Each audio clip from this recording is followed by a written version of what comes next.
नमस्कार, आप सभी का स्वागत है। आज हम पंचायती राज के विषय में पढ़ेंगे। पिछले लेक्चर में हमने केंद्र शासित प्रदेश के विषय में पढ़ा था। आज हम पंचायती राज के विषय में पढ़ेंगे कि भारत में पंचायती राज जो संस्थान हैं उनकी स्थापना और उनको संवैधानिक दर्जा कैसे मिला और वर्तमान में ये कैसे काम करते हैं, पंचायतों का गठन कैसे होता है, कौन व्यक्ति पंचायत का सदस्य बन सकता है, किस तरीके से इनका जो भारत में त्रिस्तरीय पंचायत सिस्टम है उसको कैसे लागू किया। तो देखते हैं कि पंचायत को जो प्रावधान किया गया है भारत में वो संविधान के भाग 9 में किया गया है। अनुच्छेद 243 से लेकर 243 ओ तक की प्रावधान किए गए हैं। जो संविधान में प्रावधान हम देखते हैं पंचायत के विषय में, तो पंचायत को जो है इसमें कहा गया कि जो बेसिक मतलब हम देखते हैं स्तर पर, यानी कि 3 टायर सिस्टम जो भारत में पंचायती राज व्यवस्था को कहा जाता है वो इसी वजह से कहा जाता है कि यहाँ पंचायतों को 3 ग्राम स्तर पर, माध्य स्तर पर यानी कि ब्लॉक स्तर पर और जो जिला स्तर पर हम देखते हैं 3 तरीके की पंचायत हमें दिखती हैं। तो इसमें कहा गया अनुच्छेद 40 के तहत पंचायती राज जो स्थापना है उसके लिए 1992 में 73वां संविधान संशोधन अधिनियम आया था। इसके तहत जो पंचायतें थे उनको संवैधानिक दर्जा दिया गया था। तो जब संविधान बना था उस समय हम देखते हैं कि अनुच्छेद जो 40 था उसी के तहत पंचायती राज व्यवस्था है उसका प्रावधान कर दिया गया था। लेकिन इसको जब संवैधानिक दर्जा दिया गया वो कब 73वां संविधान संशोधन किया गया है। ये भी क्वेश्चन कई बार आया है कि इसको संवैधानिक दर्जा किस अनुच्छेद के तहत, यानी कि जो संविधान संशोधन है वो किसके तहत दिया गया है। तो हम देखते हैं 73वें संविधान संशोधन के तहत इसको संवैधानिक दर्जा दिया गया है और ईयर कब है 1992 में दिया गया है। ठीक है, तो ये क्वेश्चन सीधे सीधे पूछे गए हैं कौन से ईयर में और कौन सा संविधान संशोधन है। अब इसके लिए समझो पंचायतों को संवैधानिक दर्जा देने के लिए संविधान लागू होने से और 1992 तक कई समितियों का गठन किया गया था। तो इसमें हम देखते हैं जो सबसे पहली समिति बनी है वो है बलवंत राय मेहता समिति। 1957 में इसका गठन किया गया था और इस समिति का काम था कि जो पंचायती सिस्टम है उसके बारे में अपनी सुझाव दे कि किस तरीके से भारत में पंचायतों का जो विकास है वो किया जा सकता है सही तरीके से। तो इस दिशा में देखते हैं कि सामुदायिक विकास कार्यक्रम 1952 के आकलन तथा बेहतर सुझाव देने के लिए बलवंत राय मेहता की अध्यक्षता में एक समिति गठित की गई थी। इस समिति ने निम्न सिफारिशें दी। क्या क्या दिया, तो 3 स्तरीय जो पंचायती राज की स्थापना की जाए, मतलब उस समय तक जब 1957 में इसकी स्थापना हुई थी तब 3 स्तरीय पंचायती राज व्यवस्था की स्थापना नहीं की गई थी। फिर ग्राम पंचायत की स्थापना प्रत्यक्ष चुने गए सदस्यों द्वारा, जबकि पंचायत समिति यानी कि जो मिडिल पर होती है ब्लॉक लेवल पर, और जिला परिषद का गठन अप्रत्यक्ष रूप से चुने सदस्यों द्वारा किया जाए। तो इसमें अप्रत्यक्ष रूप से जो पंचायत सदस्य हैं वो प्रत्यक्ष रूप से चुने जाएंगे। हम अभी भी देखते हैं जैसे ग्राम स्तर पर जो प्रधान होता है वो भी चुना जाता है प्रत्यक्ष रूप से, और जो ग्राम पंचायत सदस्य होते हैं वो भी प्रत्यक्ष रूप से चुने जाते हैं। जबकि कहा गया है कि ब्लॉक स्तर पर तो जो ब्लॉक प्रमुख होता है वो अप्रत्यक्ष रूप से चुना जाता है। अप्रत्यक्ष मतलब ये जो BDC होते हैं उनका चुनाव जनता करती है। वो प्रधानी जो चुनाव होता है उसके समय ही हो जाता है। उसका जो BDC है वही चुनाव में वोट देते हैं। उसके बाद जो ब्लॉक प्रमुख होता है वो चुना जाता है। इसी तरीके से जो जिला परिषद होती है, जो जिला पंचायत जिसको कहते हैं कहीं कहीं जिला परिषद, तो जिला परिषद का जो अध्यक्ष होगा उसका जो चुनाव होगा वो जो परिषद के जो सदस्य होते हैं या जिला पंचायत सदस्य होते हैं उन सदस्यों के वोटिंग से वो जो जिला पंचायत अध्यक्ष है वो चुना जाता है। इस तरीके से हम प्रावधान को देखते हैं। तो जो बलवंत राय मेहता समिति है ये बनी और 1957 में इसकी रिपोर्ट को 1958 में स्वीकार किया गया है। हम देखते हैं कि इसकी रिपोर्ट को 1958 में स्वीकार किया गया तथा 2 अक्टूबर 1959 को राजस्थान के नागौर में पहली पंचायत की घोषणा की गई है। तो ये भी क्वेश्चन पूछा गया कि भारत में पहली बार जो पंचायती राज प्रणाली है कहाँ स्थापित हुई है, तो 2 अक्टूबर 1959 को नागौर यानी कि राजस्थान का नागौर जिला है वहाँ पर की गई थी। फिर प्रधानमंत्री नेहरू ने प्रधानमंत्री उस समय कौन थे, जवाहरलाल नेहरू थे, उन्होंने ये थी दूसरी आंध्र प्रदेश के अनंतनाग जिले में 1959 में ही स्थापित की गई। तो पहली जो है 2 अक्टूबर 1959 को राजस्थान के नागौर में, दूसरी जो है जवाहरलाल नेहरू ने ही कब आंध्र प्रदेश के अनंतनाग जिले में की थी स्थापना। ठीक है, इस तरीके से हम देखते हैं कि जो बलवंत राय मेहता समिति है इसने त्रिस्तरीय पंचायती राज प्रणाली की अनुशंसा की थी। ये भी क्वेश्चन कई बार आया है। दूसरी समिति जो गठित हुई थी वो थी अशोक मेहता समिति 1977 में, जब जनता सरकार बनी थी आपातकाल के बाद, तो उसने गठित की थी। 1977 में जनता पार्टी ने अशोक मेहता की अध्यक्षता में पंचायती राज संस्थाओं पर समिति गठित की जिसने 1978 में अपनी रिपोर्ट दी। इसमें 2 स्तरीय पंचायत के गठन का प्रावधान किया गया है। योजना आयोग द्वारा इस जो अशोक मेहता समिति है ये भी पूछा गया कि किस समिति ने 2 स्तरीय पंचायत की व्यवस्था का प्रावधान किया था। जो कौन सी थी, अशोक मेहता समिति थी। इसने 2 स्तरीय पंचायत के विषय में अपनी सिफारिशें दी थी। तो फिर योजना आयोग द्वारा 1985 में GVK राव समिति का गठन किया गया जिसने स्थानीय निकायों को अधिक स्वतंत्रता दिए जाने की सिफारिश की। तो भारत में हम देखते हैं जो स्थानीय शासन प्रणाली है ये पहले से प्राचीन काल से चली आ रही थी। उसका स्वरूप चेंज होते होते 1882 में देखते लॉर्ड रिपन का जो प्रस्ताव आता है उसको स्थानीय स्वशासन के लिए मैग्ना कार्टा कहा जाता है। उसके बाद जब 1947 में भारत आज़ाद हुआ तो भी उस समय हमने स्वतंत्रता के बाद में जो स्थानीय शासन था उसको स्वायत्तता देने के लिए अनेक प्रयास किए। तो योजना आयोग ने एक समिति गठित की गई योजना आयोग के तहत GV.K. राव की अध्यक्षता में। तो उसने भी कहा कि जो स्थानीय निकाय हैं उनको क्या किया जाए, उनको अधिक स्वायत्तता दी जाए। तो 1985 में एक समिति गठित हुई थी। फिर हम आगे देखते हैं कि 1986 में राजीव गांधी सरकार जब थी उन्होंने क्या LM सिंघवी की अध्यक्षता में एक पंचायत के सशक्तिकरण के लिए एक समिति गठित की। इसने पंचायतों को संवैधानिक दर्जा देने की सिफारिश की। तो जो राजीव गांधी की प्रधानमंत्रित्व काल में समिति गठित हुई LM सिंघवी की, इसने ये पूछा गया है कि किस समिति के सिफारिश के आधार पर जो पंचायत है उनको संवैधानिक दर्जा दिया गया। तो ये कौन सी है? LM सिंघवी समिति है। ठीक है। निष्पक्ष व समयबद्ध चुनाव कराने, आर्थिक स्वतंत्रता दिए जाने की बात की। तो इसने कहा कि चुनाव उनका कैसे निष्पक्ष होना चाहिए, समयबद्ध होना चाहिए और आर्थिक स्वतंत्रता दिए जाने की बात की थी। 1988 में फिर PK थुंगन समिति भी बनती है। इसने भी पंचायतों को संवैधानिक दर्जा दिए जाने की मांग की। लेकिन जो मेन संवैधानिक दर्जा दिया गया है वो किसके तहत? LM सिंघवी जो समिति बनी थी उसी की सिफारिशों के आधार पर आगे चल करके इसको संवैधानिक दर्जा दिया गया है। फिर 1989 में राजीव गांधी सरकार ने 64वें संविधान संशोधन विधेयक को लोकसभा में पास कर संवैधानिक दर्जा देने का प्रयास किया है। राजीव गांधी उस समय प्रधानमंत्री थे 1989 में। इन्होंने 64वां संविधान संशोधन विधेयक लोकसभा में पास कर दिया था। लेकिन ये जो विधेयक था ये राज्यसभा में पास नहीं हो सका था। इस वजह से उनके कार्यकाल में जो स्थानीय स्वशासन है उसको संवैधानिक दर्जा नहीं दिया जा सका था। इस तरीके से हम देखते हैं कि आगे चल कर के 1992 में जो PV नरसिम्हा राव थे, भारत के प्रधानमंत्री थे, उन्होंने उनके समय में 73वां संविधान संशोधन अधिनियम पारित किया गया, जिसके तहत संविधान में भाग 9 पंचायत यानी कि भाग 9 में जिसमें पंचायत का प्रावधान किया गया, 11वीं अनुसूची जोड़ी गई। यह प्रावधान 24 अप्रैल 1993 से प्रभाव में आया। तो यहाँ दो क्वेश्चन बनते हैं। एक तो ये जो संशोधन किया गया कब किया गया? 1992 में किया गया है। और ये लागू कब से हुआ? तो 24 अप्रैल 1993 से लागू हुआ है। दोनों क्वेश्चन अलग अलग आते हैं, कन्फ्यूज़ करने के लिए पूछ देता है। तो ये चीज़ भी ध्यान रखिएगा। और 24 अप्रैल को ही पंचायती राज दिवस के रूप में मनाया जाता है प्रत्येक वर्ष। हम देखते हैं आगे है कि जो अनुच्छेद 243 है वो क्या प्रावधान करता है। तो उसमें कहा गया है जो ग्राम पंचायत है उनकी परिभाषाएं दी गई हैं कि ग्राम पंचायत क्या होगी, ग्राम पंचायत, क्षेत्र पंचायत और जो जिला पंचायत है उस तरीके की जो परिभाषा है उसके तहत। और भारत में जो पंचायती राज सिस्टम है उसको 3 टायर सिस्टम बोलते हैं। पहला क्या है? डिस्ट्रिक्ट पंचायत जो जिला स्तर पर होती है। फिर इंटरमीडिएट पंचायत जो क्षेत्र पंचायत या ब्लॉक प्रमुख वाली जो है ब्लॉक पंचायत, इसको किस तरीके से कह सकते हो। तीसरे स्तर पर होती है जो विलेज पंचायत, इसको ग्राम सभा या ग्राम पंचायत भी कहा जाता है। ठीक है। तो इस तरीके से त्रिस्तरीय जो पंचायती सिस्टम है ये भारत में अपनाया गया है। उसके बाद अनुच्छेद 243A जो है ये क्या प्रावधान करता है कि ग्राम सभा के गठन के बारे में बात करता है कि ग्राम सभा के किसको मिला करके बनेगी। तो कहा गया है जो ग्राम सभा है ऐसे व्यक्तियों से मिलकर बनती है जो निर्वाचन सूची में पंजीकृत होते हैं। अब इसमें गांव में रहने वाले व्यक्ति ग्राम सभा में शामिल नहीं होते हैं। ग्राम सभा में वो व्यक्ति शामिल होते हैं जिनका नाम जो मतदाता सूची है उसमें शामिल होता है, यानी कि जो निर्वाचन सूची है उसमें जो पंजीकृत होते हैं उनसे मिलकर के ग्राम सभा बनती है। क्योंकि इसमें वोट वही लोग दे सकते हैं जिनका निर्वाचन सूची में नाम होता है। इस वजह से कहा गया है जो मतदाता सूची में पंजीकृत होते हैं उनसे मिलकर के ग्राम सभा बनती है। फिर आगे प्रावधान किया गया है कि अनुच्छेद 243B जो है वो पंचायती प्रणाली जो पंचायत है उनकी प्रणाली के विषय में बात करता है कि उनका कामकाज कैसे चलेगा।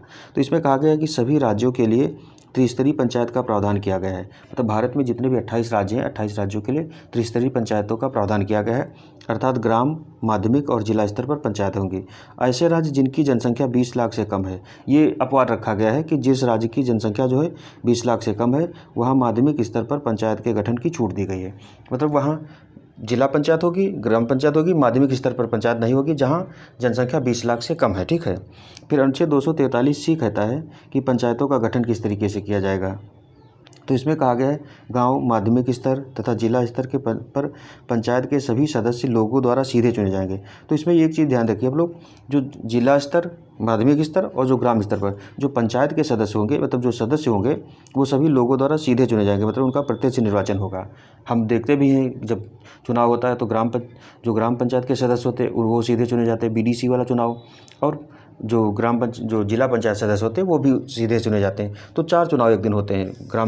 जो प्रधान होता है, जिला पंचायत सदस्य होते हैं बीडीसी, और प्लस जो ग्राम पंचायत के सदस्य होते हैं। तो निचले स्तर पर हम देखते हैं मतलब जो सदस्य हैं वो सीधे चुने जाते हैं जनता द्वारा। इसके अलावा माध्यमिक एवं जिला स्तर पर पंचायत के अध्यक्ष का चुनाव निर्वाचित सदस्यों द्वारा उन्हीं में से अप्रत्यक्ष रूप से होगा।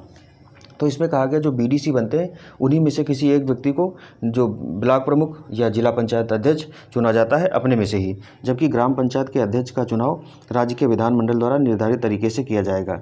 निर्धारित तरीके से किया जाएगा मतलब ये है कि उसका जो भी प्रणाली प्रावधान में है वो यही है कि उसका जो निर्वाचन होता है वो प्रत्यक्ष रूप से होता है, जनता द्वारा प्रत्यक्ष रूप से किया जाता है। तो इस तरीके से ग्राम प्रधान जो चुना जाता है। फिर पंचायत के अध्यक्ष व सदस्यों यानी कि प्रत्यक्ष एवं प्रत्यक्ष निर्वाचित को पंचायत की बैठकों में मत देने का अधिकार होगा। मतलब जो भी सदस्य और जो अध्यक्ष होंगे उनको मत देने का अधिकार होगा, क्योंकि वो जो पंचायत होती है उसके सदस्य भी होते हैं, इसी वजह से उनका मत देने का अधिकार होगा। फिर अगला है अनुच्छेद 243D जो है ये प्रावधान करता है कि सीटों के आरक्षण की व्यवस्था जो है अनुच्छेद 243D में की गई है।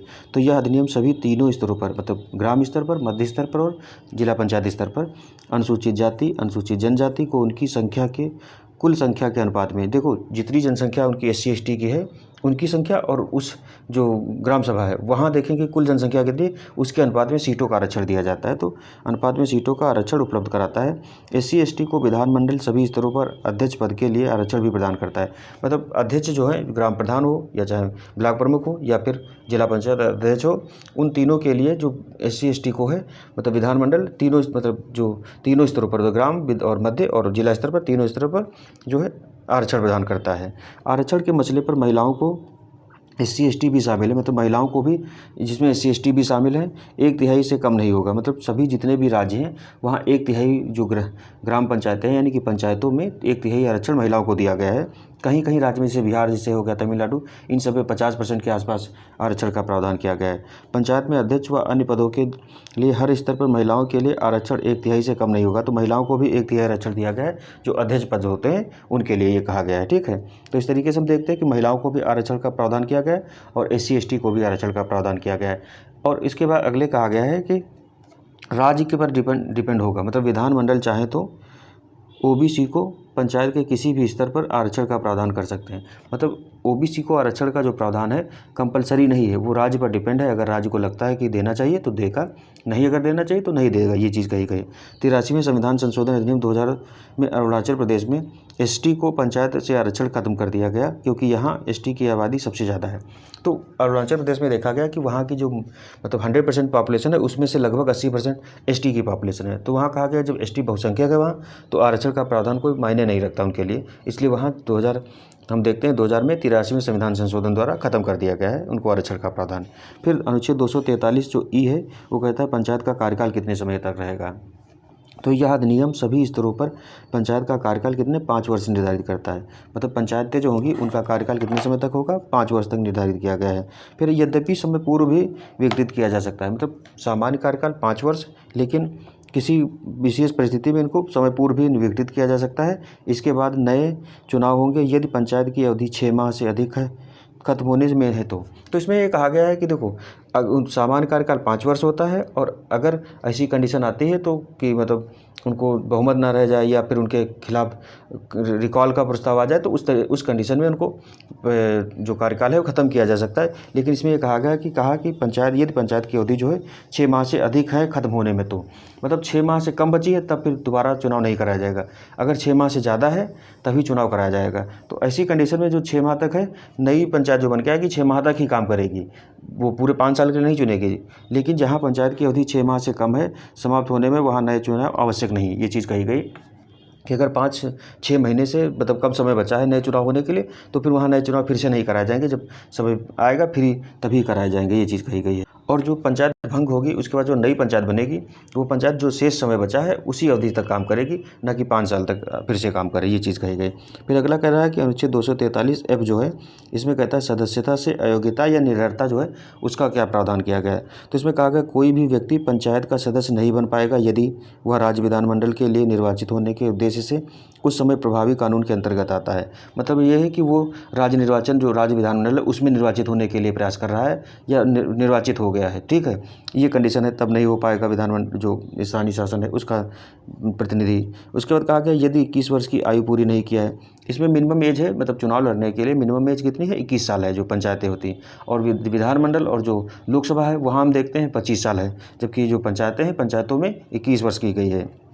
अगला कहा गया कि जो अयोग्यता संबंधी विवाद सभी प्रश्न राज्य विधानमंडल द्वारा निर्धारित प्राधिकारी को संदर्भित किए जाएंगे।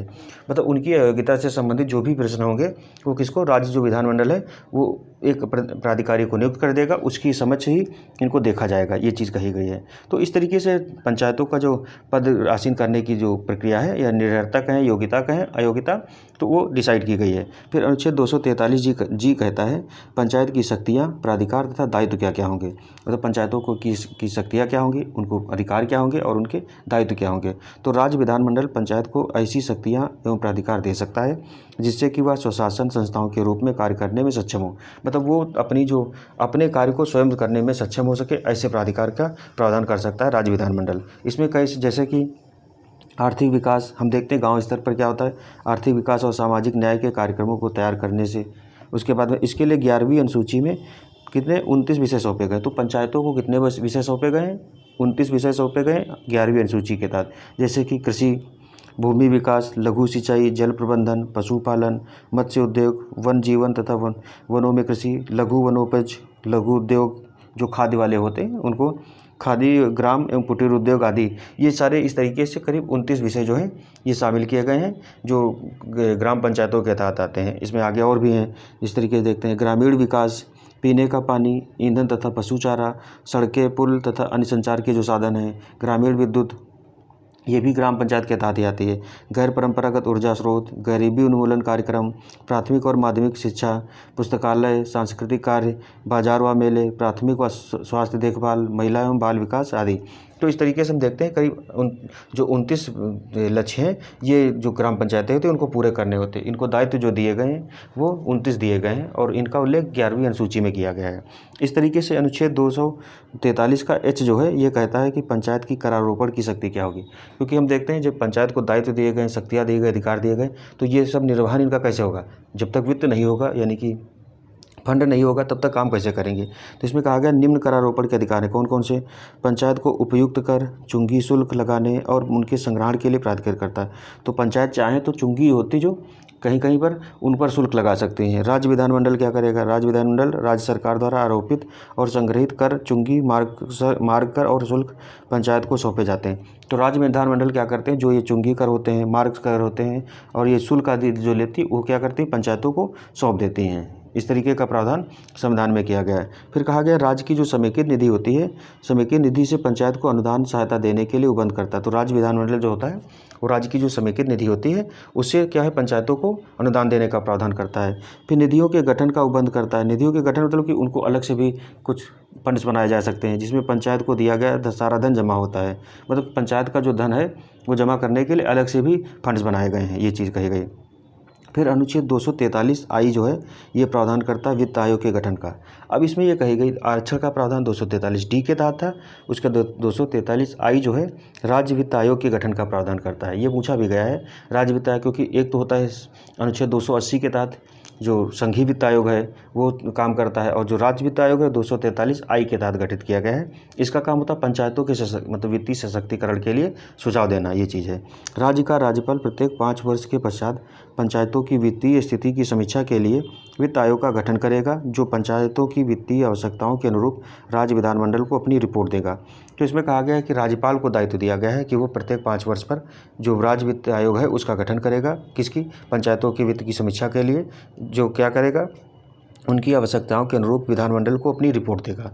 फिर इसी के साथ वित्त आयोग भी पंचायत की जो केंद्रीय वित्त आयोग होता है भी पंचायतों की वित्तीय स्थिति की अभिवृद्धि के लिए पूरक रूप से सलाह दे सकता है। तो केंद्रीय वित्त आयोग तो काम करता ही करता है, लेकिन राज्य वित्त आयोग का गठन भी इसीलिए किया जाता है कि राज्य में जो पंचायतें हैं उनका जो वित्तीय प्रबंधन है वो अच्छे से सुनिश्चित हो सके, उसके लिए सलाह देना, ठीक है। फिर अनुच्छेद 243 जे है ये प्रावधान करता है कि जो पंचायत है उनका लेखा, जिसे ऑडिटर जो लोअर पीछे से पोस्ट आती है ऑडिटर की, तो उनका काम क्या होता है, पंचायतों का लेखांकन वगैरह जो है वो कराने का। तो राज्य विधानमंडल पंचायतों के खातों की देखरेख और उनके परीक्षण के लिए प्रावधान कर सकता है। तो राज्य विधानमंडल को यही प्रावधान दिया गया है कि वह चाहे तो जो पंचायत है उनके खातों की देखरेख कर सकता है। फिर अनुच्छेद 243 जो कहता है पंचायतों का चुनाव कैसे कराया जाएगा। तो हम देखते हैं भारतीय चुनाव आयोग है, यानी कि भारत चुनाव आयोग, और दूसरा है राज्य चुनाव आयोग। दो तरीके के चुनाव आयोग हैं। तो भारतीय जो चुनाव आयोग है, इंडियन जो इलेक्शन कमीशन है, वो क्या काम करता है, वो लोकसभा की जो चुनाव होते हैं उनके चुनाव को कराता है, राज्य विधानसभा के जो चुनाव होते हैं उनको कराता है, राष्ट्रपति के, राज्य और उपराष्ट्रपति के जो चुनाव होते हैं वो देखता है। लेकिन जो राज्य निर्वाचन आयोग होता है वो क्या करता है, राज्यों में जो भी स्थानीय संस्थाएं हैं, यानी कि चाहे वो नगरीय संस्थाएं हों चाहे ग्रामीण संस्थाएं हों, उनके जो चुनाव होते हैं उनको देख रेख करने का काम किसको है, राज्य निर्वाचन आयोग को है। तो पंचायतों में चुनावी प्रक्रिया की तैयारी की देखरेख, निर्देशन, मतदाता सूची तैयार करने के लिए राज्यपाल द्वारा राज्य निर्वाचन आयोग की नियुक्ति की जाती है। तो राज्य निर्वाचन आयोग का काम क्या होता है, जो स्थानीय शासन है उनकी संस्थाओं का निर्वाचन कराने के लिए, उनकी देखरेख, निर्देशन और मतदाता सूची तैयार करने के लिए राज्यपाल द्वारा क्या किया जाता है, तो राज्य निर्वाचन आयोग का गठन किया जाता है। इसकी जो पदावली यानी कि पदावधि या सेवा शर्तें राज्यपाल निश्चित करते हैं। इसे हटाने की प्रक्रिया राज्य उच्च न्यायालय के न्यायाधीश की प्रक्रिया ही है। तो राज्य के उच्च न्यायालय के न्यायाधीश को हटाने की प्रक्रिया हमने बताया था, जैसे सर्वोच्च न्यायालय के न्यायाधीशों को हटाया जाता है उसी प्रक्रिया से हटाया जाता है। तो वही वाली प्रक्रिया जो राज्य निर्वाचन आयोग है उसको भी हटाने की, क्योंकि जो भारत का निर्वाचन आयोग है उसको भी हटाने की प्रक्रिया वही है जो सर्वोच्च न्यायालय के न्यायाधीशों को हटाने की है। इसी तरीके से जो उच्च न्यायालय है उसके न्यायाधीशों को हटाने की प्रक्रिया जो है वही राज्य निर्वाचन आयोग के जो अध्यक्ष और सदस्य हैं उनको हटाने की प्रक्रिया रहेगी। ठीक है। अनुच्छेद 243L जो है ये प्रावधान करता है कि संघीय क्षेत्रों पर लागू होना, मतलब जो पंचायती राज है वो संघीय क्षेत्रों पर किस तरीके से लागू होगा। तो इस भाग के प्रावधान संघीय क्षेत्र पर भी लागू होते हैं, लेकिन इन प्रावधानों को लागू करने में राष्ट्रपति कुछ छूट दे सकते हैं। अगर राष्ट्रपति चाहें तो कुछ छूट दे सकते हैं संघीय क्षेत्रों में। संघीय क्षेत्र मतलब कि जो हमने पिछले लेक्चर में बात की थी कि 8 संघीय क्षेत्र हैं उनमें भी लागू होंगे, लेकिन राष्ट्रपति चाहे तो कुछ प्रावधानों को छूट दे सकते हैं, ये चीज़ कही गई। अनुच्छेद 243M कहता है कि कुछ मामलों में इस भाग का लागू ना होना, मतलब किन किन मामलों में इस भाग का नहीं लागू होगा, या जो पंचायती राज है कहा गया कि यह कानून जो है नागालैंड, मेघालय, मिजोरम और कुछ अन्य विशेष क्षेत्रों पर लागू नहीं होता है। इसका प्रावधान इसलिए किया गया क्योंकि वो जनजातीय क्षेत्र है। जनजातियों का अपनी रिवाज और अपनी परंपराएं और अपनी प्रथाएं होती हैं। वो स्वशासन की अपनी जो प्राचीन परंपराएं उनके हिसाब से अभी भी खुद को गवर्न कर रहे हैं। इस वजह से कहा गया कि पंचायत के कुछ ऐसे प्रावधान हैं जो वहाँ लागू नहीं होते, अभी भी लागू नहीं हैं। तो कहाँ का, नागालैंड, मेघालय, मिजोरम और कुछ अन्य राज्य हैं। फिर और चीज़ कही गई कि अनुसूचित आदिवासी क्षेत्र, मणिपुर के पहाड़ी क्षेत्र, दार्जिलिंग के क्षेत्र, तो ये सब जो मतलब एक तरीके से देखें जो दुर्गम स्थान है या जो अनुसूचित जनजातियों के क्षेत्र हैं या आदिवासियों के क्षेत्र हैं वहाँ पर भी ये प्रावधान नहीं लागू होते हैं। इन क्षेत्रों में इसे लागू करने के लिए पेशा 1996 का प्रावधान किया गया। तो इसमें कहा गया जो पंचायती मतलब मेन है, जो पंचायती राज प्रणाली है वो मेन है। उसके बाद तो कहा गया जिन स्थानों में पंचायती राज प्रणाली को नहीं लागू किया गया उसके लिए 1996 में एक कानून आया पेशा, उसका प्रावधान किया गया। वो क्या किया जाता है कि ऐसे क्षेत्र जहाँ ये पंचायती राज प्रणाली नहीं लागू वहाँ पेशा के तहत स्थानीय शासन को सुनिश्चित करने का प्रावधान किया गया है। तो हम देखते हैं कि जो पेशा है वो ऐसे क्षेत्रों में लागू होता है जहाँ पंचायती राज प्रणाली नहीं लागू होती। फिर अनुच्छेद 243N जो है ये प्रावधान कहता है कि पहले से विद्यमान कानूनों का एवं पंचायतों का जारी रहना, मतलब पंचायती राज प्रणाली जब संवैधानिक दर्जा दिया गया तो इसमें कहा गया कि कब जो पहले के कानून और जो पंचायती राज प्रणाली कब तक लागू रहेंगी। तो इसमें कहा गया है कि 73वें संविधान संशोधन अधिनियम के लागू करने तक पहले से लागू प्रावधान बने रहेंगे। मतलब जब तक जो 73वां संविधान संशोधन लागू नहीं होगा तब तक जो पहले के कानून है वो लागू रहेंगे। नए प्रावधान लागू होने के बाद पुराने प्रावधान स्वतः समाप्त हो जाएंगे। जब से संवैधानिक दर्जा मिल गया पंचायतों को तो जैसे ही नए कानून लागू हुए पुराने कानून स्वतः समाप्त हो गए। फिर अनुच्छेद 243O जो प्रावधान करता है कि चुनावी मामलों में न्यायालय के हस्तक्षेप पर रोक है। हमने देखा था लोकसभा, राज्य विधानसभा, इन पर भी जब चुनाव होता है तो चुनावी मामलों में कहा गया कि न्यायालय हस्तक्षेप पर रोक लगाई गई। इसका कारण यह है कि अगर न्यायालय में मामला चला जाएगा तो बहुत लंबा खींचेगा, इस वजह से जो चुनाव है उसमें देरी होगी, खर्च ज़्यादा बढ़ जाएगा। तो इस वजह से कहा गया कि जो न्यायालयीय हस्तक्षेप है उसको रोक लगाई गई 243O के तहत। तो यह पंचायत के चुनावी मामलों में न्यायालय के हस्तक्षेप पर रोक लगाता है। इस तरीके का प्रावधान अनुच्छेद 243O के तहत किया गया है। फिर हम आगे देखते हैं जो पेशा एक्ट है 1996 में अनुसूचित क्षेत्रों में पंचायत विस्तार अधिनियम, इसको बोलते हैं panchayat extension to the scheduled areas act या पेशा एक्ट 1996 में आया था। इसका प्रावधान इसलिए किया गया था जो क्षेत्र पंचायती राज प्रणाली से छूट गए थे वहाँ सुशासन को स्थापित सुनिश्चित करने के लिए पेशा अधिनियम लाया गया था। तो इसका काम यही है कि जो ये स्थानीय स्वशासन है वो आदिवासी क्षेत्र, जनजातीय क्षेत्र और ऐसे दुर्गम क्षेत्र जहाँ अभी तक मतलब स्वशासन को स्थापित नहीं किया गया है, वहाँ लागू करने के लिए इसका प्रावधान किया गया है। तो इसमें कहा गया 1996 में भाग 9 के पंचायत से जुड़े प्रावधानों को जरूरी संशोधनों के साथ अनुसूचित क्षेत्रों में विस्तारित करना। तो पेशा का काम ही यही है कि जो पंचायतों को उन क्षेत्रों में लागू करता है, लेकिन कुछ संशोधनों के साथ लागू करता है। जनजातीय जनसंख्या को स्वशासन प्रदान करना, तो इसके क्या क्या प्रावधान है? जनजाति जो जनसंख्या है उसको स्वशासन प्रदान करना, ग्राम प्रशासन स्थापित करना तथा ग्राम सभा को सभी गतिविधियों का केंद्र बनाना, क्योंकि ऐसी जगहों पर ग्राम पंचायत ही है जो शासन स्थापित कर सकती है, क्योंकि राज्य दूर होते हैं। तो विधानसभा देखें तो शहरों में होती हैं, और ये जो आदिवासी क्षेत्र होते हैं, जंगली हो गए, बहुत पिछड़े क्षेत्र होते हैं, वहाँ कहा गया कि पंचायतों को सशक्तिकरण का ज़्यादा से ज़्यादा प्रयास किया जाए। फिर कहा गया जो पारंपरिक परिपाटियों की निरंतरता में प्रयुक्त प्रशासनिक ढांचा का विकसित करना, मतलब कि जो आदिवासी या जो पिछड़े क्षेत्र हैं उनकी पारंपरिक जो परिपाटियाँ हैं उनको भी संयोजित या संरक्षित करने का प्रयास किया जाएगा। उनको संरक्षित करते हुए विकास को बढ़ावा दिया जाएगा। ये प्रावधान जो पेशा एक्ट है ये करता है। फिर अगला कहा गया जनजातीय जो परंपराएं और रिवाजों की सुरक्षा के साथ पंचायत को विशिष्ट शक्तियों से युक्त करना। तो इसमें वही जनजातियों की परंपराएं हैं, विशिष्ट रिवाज हैं उनको संरक्षित करके पंचायतों का सुदृढ़ीकरण किया जाएगा। वर्तमान में 10 राज्यों में पेशा एक्ट आते हैं, मतलब पेशा तहत जो राज्य आते हैं 10 हैं इस समय। कौन कौन? आंध्र प्रदेश, तेलंगाना, छत्तीसगढ़, गुजरात, हिमाचल प्रदेश, झारखंड, मध्य प्रदेश, महाराष्ट्र, उड़ीसा और राजस्थान। तो इस तरीके से पेशा के तहत 10 राज्य हैं जो अभी वर्तमान में शामिल किए गए हैं। तो इस तरीके से हमने देखा जो पंचायती राज प्रणाली है भारत में, उसका उद्गम कैसे हुआ और किन किन समितियों ने उसके लिए सिफारिश की, और वर्तमान में संवैधानिक दर्जा देकर के भारत में पंचायती राज प्रणाली को कैसे मजबूत किया जा रहा है, और पेशा अधिनियम किस तरीके से जहाँ जहाँ पंचायती राज प्रणाली पूर्णतः नहीं लागू है वहाँ पेशा अधिनियम किस तरीके से काम करता है। तो आज का लेक्चर हमारा यहीं तक था। मिलते हैं अगले लेक्चर में, तब तक के लिए धन्यवाद। जय हिंद, जय भारत।